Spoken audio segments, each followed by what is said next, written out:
اور میرے محترم دوستو، اس کے ساتھ ساتھ یہ بھی عرض کرنا تھا، اسی مہینے میں یہ اسلامی سال کا جو 7واں مہینہ ہے، ایک تو حضور کی دعا ہے، دوسرا یہ کہ حضور کے وقت میں جو مکے والوں نے دعوت حضور کے ٹکرایا، انکار کیا، یہ سن ہجری 10 کے بعد کی بات ہے۔ تو پھر مینا میں حج کا وقت تھا، حضور صلی اللہ علیہ وسلم گئے، یا خیمے والوں سے بات کی، پتہ چلا کہ یہ خیمہ ان لوگوں کا ہے جو مدینہ سے لوگ آئے ہیں حج کے لیے۔ تو حضور صلی اللہ علیہ وسلم نے ان سے بات کی، تقریباً 12، ان میں 12 اصحاب سے 6 خواتین، ٹوٹل 18 افراد تھے۔ حضور صلی اللہ علیہ وسلم ان کے سامنے اسلام کی بات رکھتی۔ اس کو کہتے ہیں بیعت عقبہ اولا، مشہور تاریخ، پہلی دفعہ جو بیعت ہوئی ہے مینا کی سرزمین پر مدینے والوں نے کی ہے، وہ سن ہجری 11 کی بات ہے۔ تو اسلام کی چنگاری اڑی ہے اور مدینے میں گئی ہے۔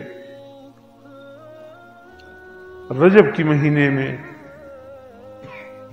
اسلام کی آواز مدینہ پہنچی ہے، اور کچھ مسلمانوں نے پھر حبشہ کی جانب بھی ہجرت کیا۔ حضرت جعفر طیار رضی اللہ تعالیٰ کی قیادت میں بڑا اسلام کا ایک عجیب واقعہ ہے۔ 7ویں پارے وَإِذَا سَمِعُوا مَا أُنزِلَ إِلَى الرَّسُولِ، یہ 7واں پارہ شروع ہو رہا ہے۔ وَإِذَا سَمِعُوا مَا أُنزِلَ إِلَى الرَّسُولِ تَرَىٰ أَعْيُنَهُمْ تَفِيضُ مِنَ الدَّمْعِ مِمَّا عَرَفُوا مِنَ الْحَقِّ يَقُولُونَ رَبَّنَا آمَنَّا فَاغْفِرْ۔ یہ آیت ہجرت حبشہ کے حوالے سے نازل ہوئی ہے۔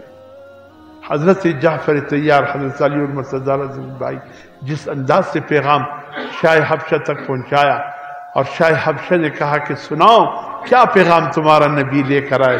حضرت جعفر طیار نے سورہ مریم جب سنایا، حبشہ کا بادشاہ ایسا رو رہا تھا۔